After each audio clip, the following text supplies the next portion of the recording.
Please tell us about the order and how you came to discover it exists. Well, thank you. I'm very happy to be here. The order is truly a secret society.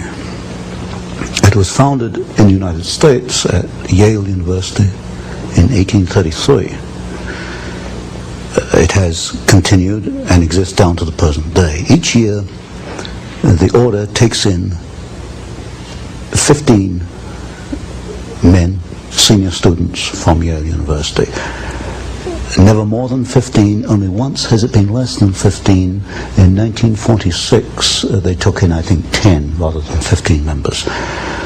So what we have is a secret society which, over the last 150 years, has accumulated about 2,500 members, of whom perhaps 500 are alive today.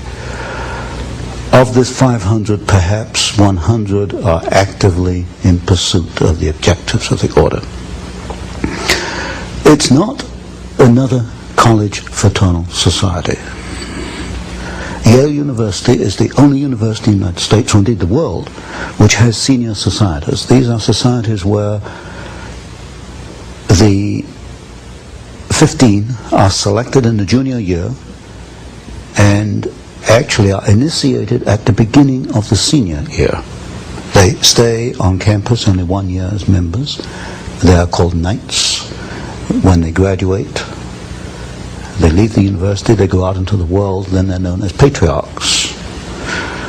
So at any one time you only have 15 knights in existence, and for the rest of their lives they're known as patriarchs, and they work during their lifetime, or a number do, towards the ends of the order. They are pretty much guaranteed success. Certainly they're guaranteed financial success. And in my reading of the material I have, I infer that so long as they go along with the purposes of the order, so long as they gear their careers and their lives towards certain ends, then they are guaranteed success. How did I come to this knowledge? Well, up to 6 months ago, I denied that there was a conspiracy, because frankly I couldn't prove one. I suspected a conspiracy, but I couldn't prove there was one until 6 months ago. Well, a little before 6 months ago, I received the catalog, which is the membership list of the society, all the way back to 1833, and I received some of their internal documents, enough for me to put together the way they correspond with each other, the operations within the order, to some extent their problems, and to some extent their objectives. Now this is the book, An Introduction to the Order, by Anthony C. Sutton. It has a skull and bones on the front and 322. The 322 is an identification. The order has a temple on the Yale campus. A temple? A temple, yes. It's a building maybe this 50, 60 feet by 40 feet, maybe 40 feet high. There's no windows, 2 big steel doors. We know what the temple looks like because back in 1880s, a number of Yale students became a little unhappy about what was going on inside this temple. When they went by it at midnight, sometimes they heard strange noises and all kinds of rumors on the Yale campus as to what this might be. There was a break-in. I call it the Yale Gate.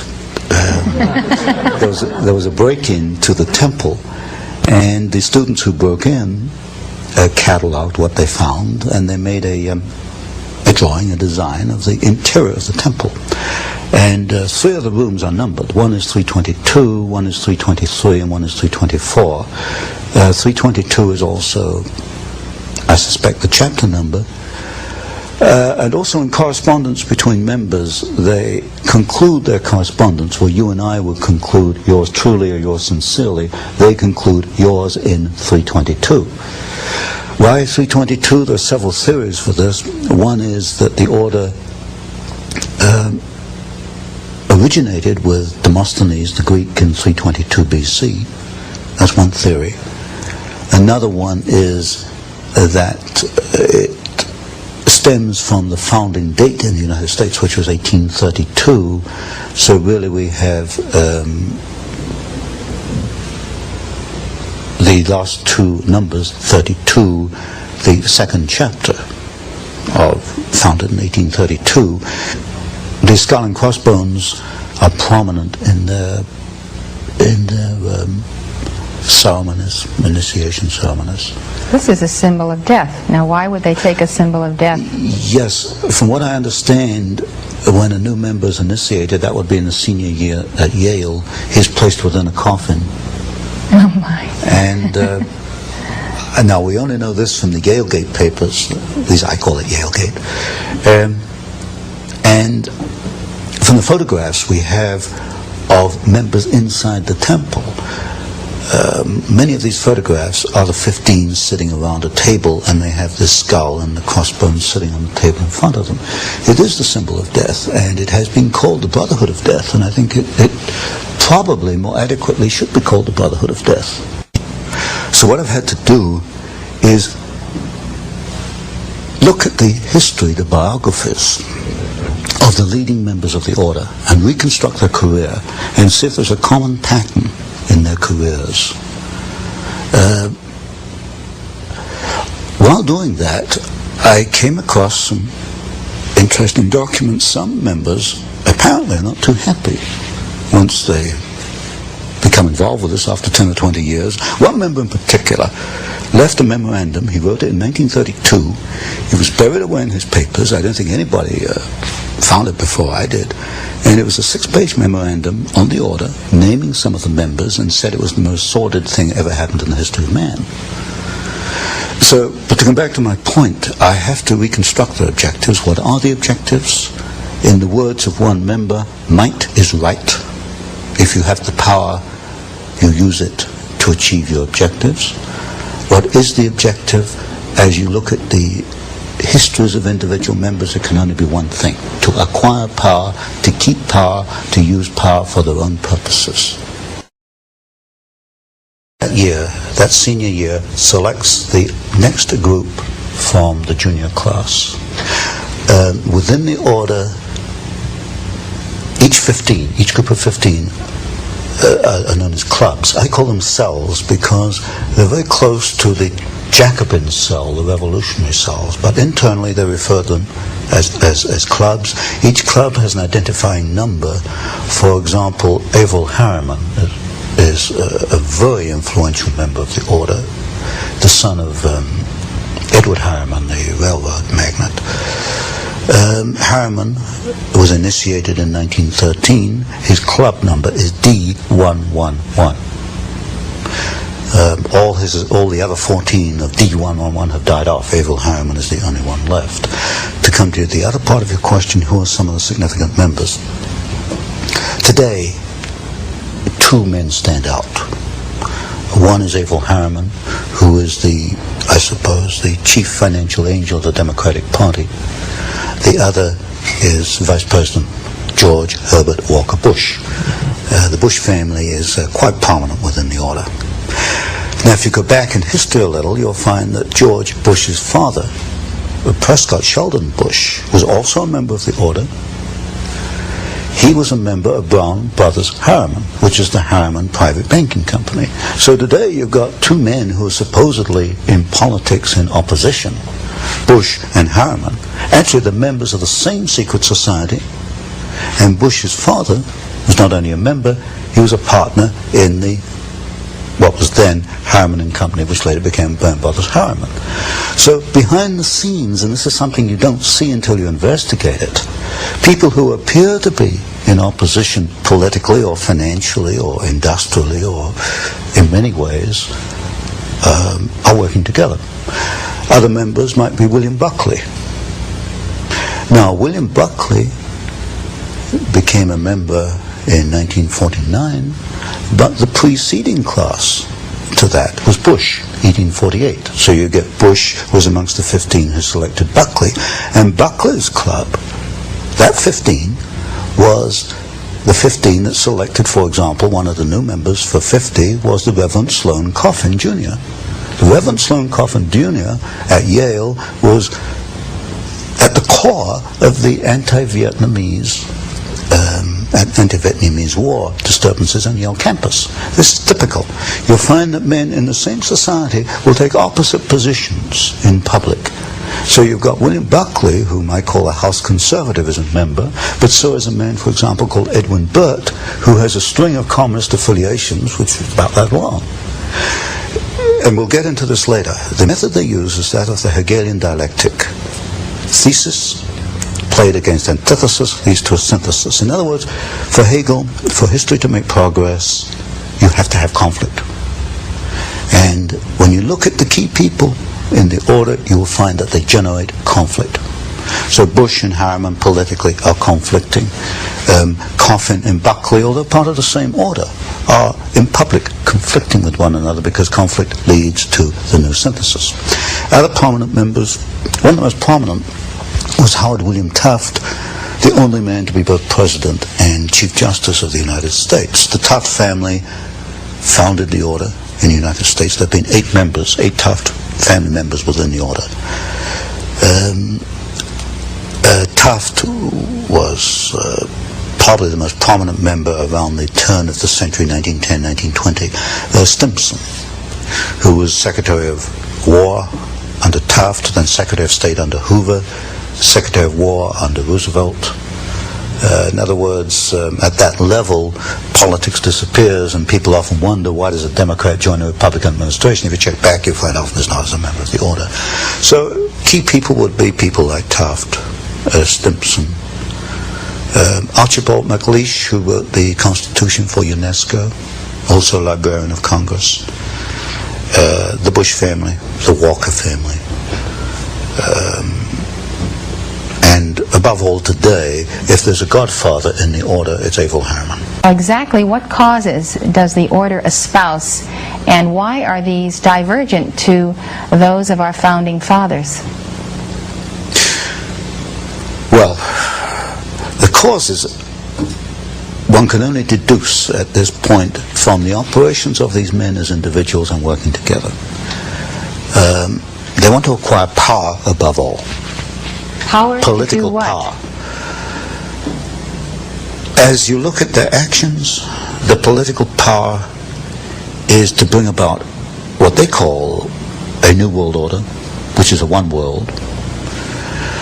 But they use the Hegelian techniques, and we know enough about Hegel to know that not only does this mean the dialectic process, the creation of conflict, but it also means that individuals such as you and I, or anybody watching this program, will be cogs in the state, that we have no individual rights. Our rights for Hegel, individual rights for Hegel, come about through obedience to the state.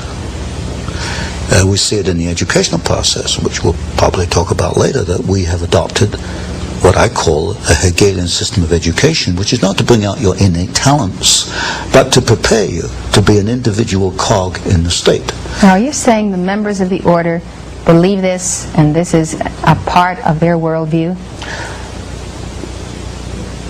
I would say that there is a minority within the order that does believe it. There's one thing I've learned in looking at the papers, that they're not all active. Maybe at any one time only 20% are active.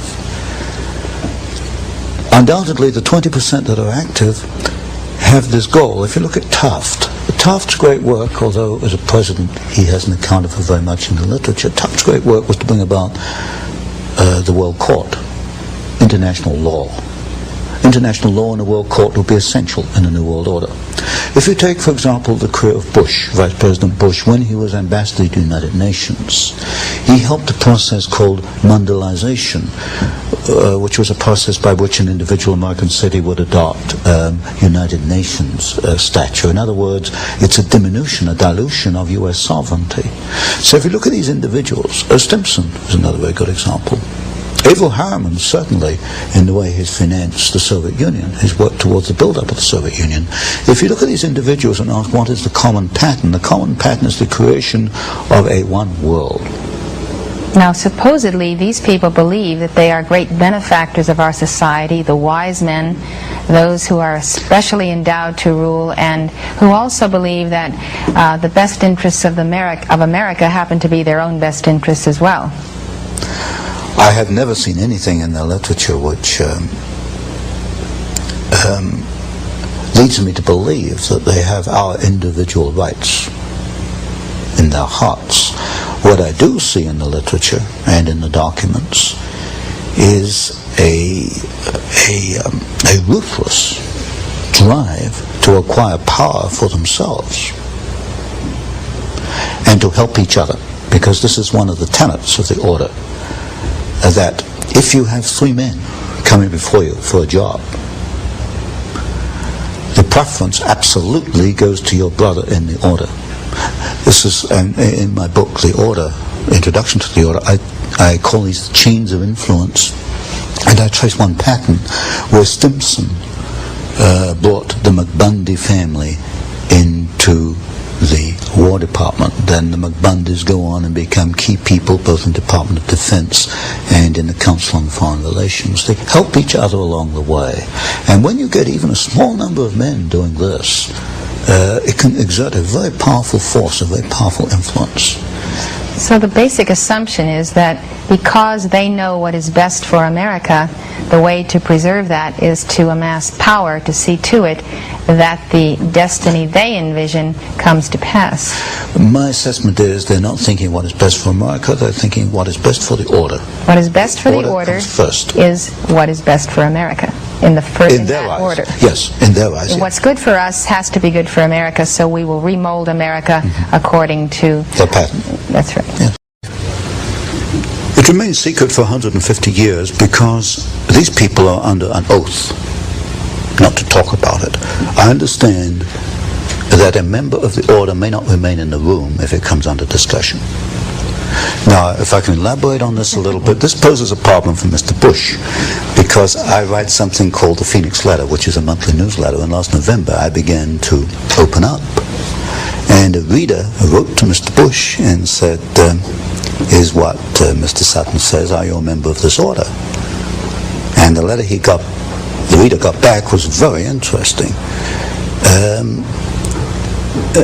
It said, in effect, that the Vice President was not a member of a sordid secret society. That was not the question. The question was, are you a member of a secret society? The answer came back, he is not a member of a sordid secret society. Inserted the word, you see. This was a reader who doesn't give up, so he went back again. And I understand that as it stands, as we are now, that Mr. Bush is not willing either to admit he is a member of the order or to deny it, because they're under this oath not to discuss it. So when people look at the Council on Foreign Relations, in effect what they've been doing is looking at a kind of a veil which hides the order? Yes. The core, or my work, came about almost by accident. If someone had not donated to me the membership list, we wouldn't be here today. It's remained secret because nobody has done that. Everybody's been looking at the Council on Foreign Relations, the Trilateral Commission, the Bilderbergers. They are not truly conspiracies because the membership lists are open. The membership list of the order has not been open. So there's a distinction between the CFR and the Trilaterals and the order. CFR and Trilaterals are not conspiracies because they are not secret. They do what comes naturally. And this, of course, is very different argument to many people who have promoted conspiracy have made. They get across the idea that these people telephone each other and have little drawings and maps and diagrams. They don't operate like that at all. If you meet these people, they think alike. They talk alike. They come up with the same idea simultaneously, and they move simultaneously. They know what they have to do. So they're a breed. They're a breed. Exactly. Now, Tony, what has this breed done? What are their chief accomplishments in molding domestic and foreign policy and actual events in American history since their founding at Yale? One is they have acquired enormous political and financial power. You'll find representatives of the order in politics. What have they done with this power? What has happened to America that would not have happened had they not been the order? Creation of war and revolution. Specifically, which ones? Do you have documents on that? The third book book in this series, which I'm bringing out, takes 2 wars and 1 revolution. Well, 2 revolutions in 1 war. World War II, the Bolshevik Revolution, and the rise of Hitler, which I call a revolution in Germany. We can find the order behind the Russian Revolution, the Bolshevik Revolution. We can find behind the rise of Hitler. We can find in the maintenance of both of these systems, the transfer of technology to both. Since you've already proven that Wall Street is behind the Bolshevik Revolution and the rise of Hitler, now you're proving that the order is behind Wall Street. Exactly. Now, who's the key figure in the order or figures that mold Wall Street? In order of dominance, Averell Harriman, partner in Brown Brothers Harriman. Stanley of Morgan Stanley. It used to be J.P. Morgan, then it became Morgan Stanley. Those 2 are the key. Now, what did the order want to accomplish in the Bolshevik Revolution? You create opposing forces which you place in conflict. Out of conflict, you've got profit. You've got political power. And you can direct history. And if you look at the writings, for example, of the Trilateral Commission, they talk openly in the Trilateral Commission about managing conflicts, not solving conflicts, but managing conflicts. Conflict management. That's the cry. So they got the profit, the power, and the management. Mm-hmm. Where do they want to steer history through the Bolshevik Revolution? They wanted to set up, and they did, 2 opposing forces. Out of that came World War II. There were logical steps in the process. They used the same bank, Guaranteed Trust Company, as the conduit for the financing of Hitler, and also as a conduit for financing, and also the early days of the Russian Revolution. In fact, in Russia, Soviet Russia in 1923, a vice president of Guaranteed Trust Company was the foreign director of the Roscom Bank, which was the first Soviet overseas bank that was set up. They were that close in those days. You'll get a very close relationship between the early Hitler days and members of the Order, which is in the 3rd book. I think the Order has been at war with the United States in general since 1833. There's no question about that when you look at their individual actions. And that is because if the flower of the United States, the flower of freedom, was to become what its potential was, their very elite positions would not have a stronghold. Exactly. The greatest single threat to this breed that has antedated Christ is the nation that has itself founded upon a constitution that absolutely guarantees the rise of the individual. This is one of the problems. They cannot live with the Bill of Rights. In fact, this is why when Archibald MacLeish, a member of the Order, wrote the Constitution for UNESCO, it was built into there that UNESCO would gradually try to erode press freedoms. In the Trilateral Commission, you'll find the same criticism, too much freedom of the press. There's just too much freedom for these people. They can't live with the Constitution. They tried to change the Constitution through the Fund for the Republic down here in Santa Barbara. They've not been successful yet, but they realize that there are roadblocks they've got to overcome to achieve what they want.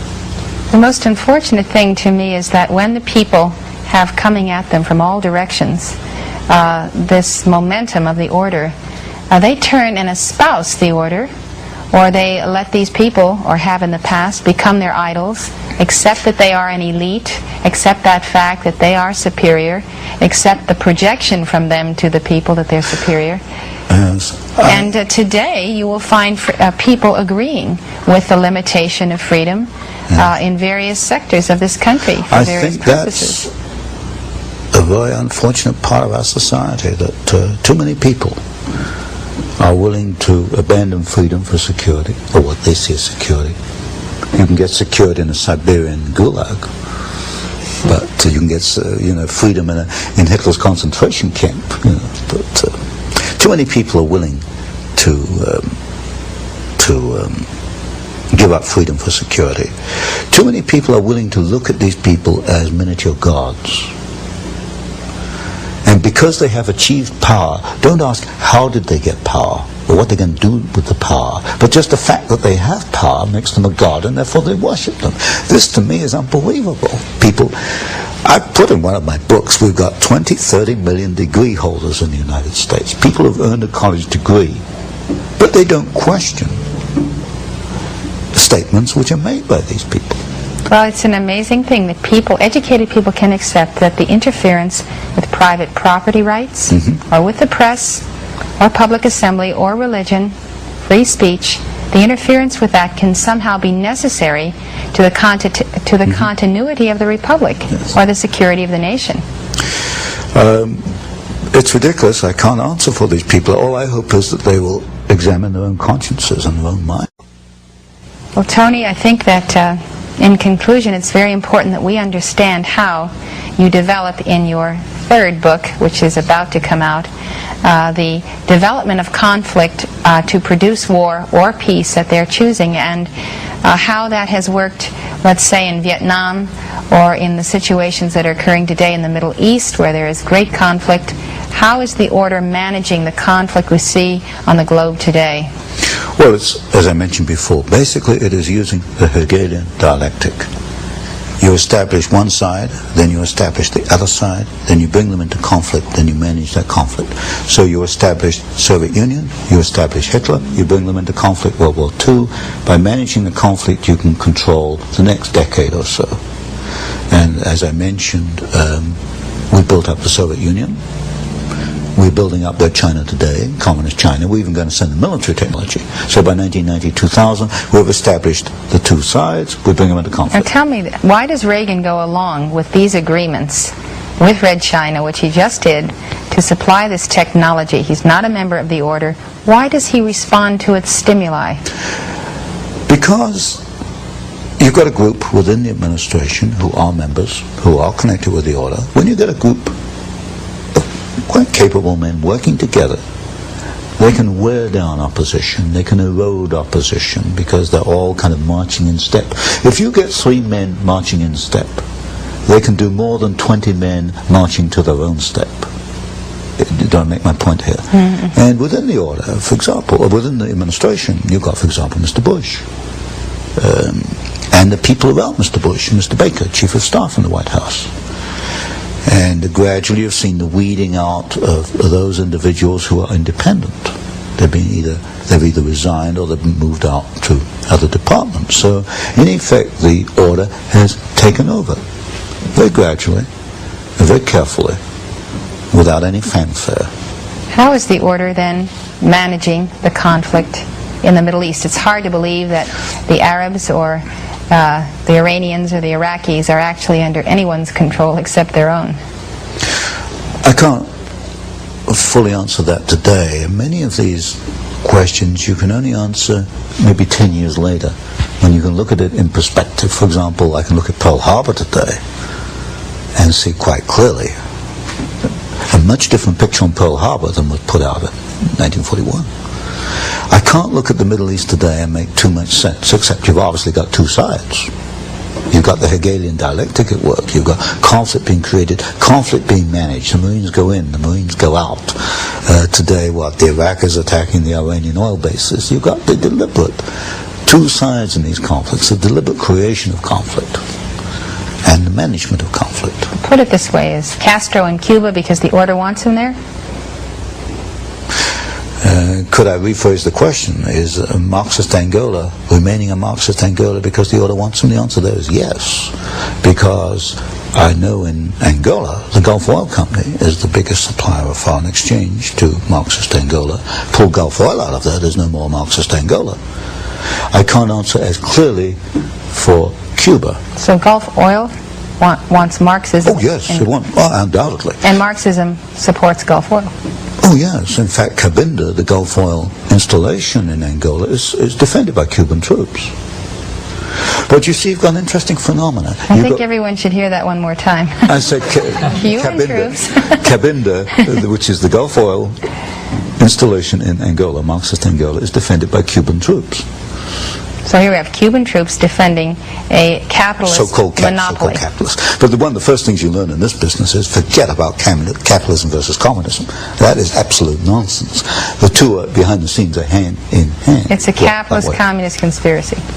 One conspiracy. Yes, but you need intertwined. the so-called conflict between the two to keep people focusing. Look, keep you looking over there. You know, capitalism versus communism. You know, that makes a nice little picture. You know, you get books on it and films on it.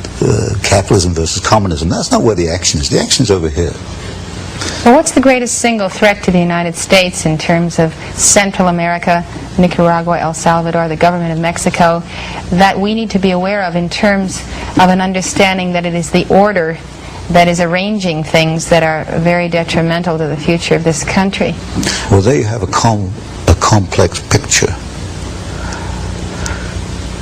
Because it's not only a Marxist movement, it's also a rebellion against poverty, and there's bitter poverty down there, as we all know. I had to go across the border into Mexico to realize that. You have the intervention of certain religious groups, the Marian Sisters, the Jesuits. There's another conflicting factor down there. You have, for example, in Panama, where the Panama Canal was handed back to Panama, and there's a story behind that which involves the debts that Panama owed to the United States and the functions of Marine Midland Bank. And of course, Sol Leiner was director of Marine Midland, was a negotiator down there. You've got a very complex picture in Central America. What it is the creation of turmoil. Out of it, we will either get bogged down in another war, or we'll get a series of Marxist states. But what we're heading into, I think, is an era where the order is willing to back some Marxist states, but not others. It will back Marxist Angola. It tried to back Nicaragua for a while. It would not back Grenada.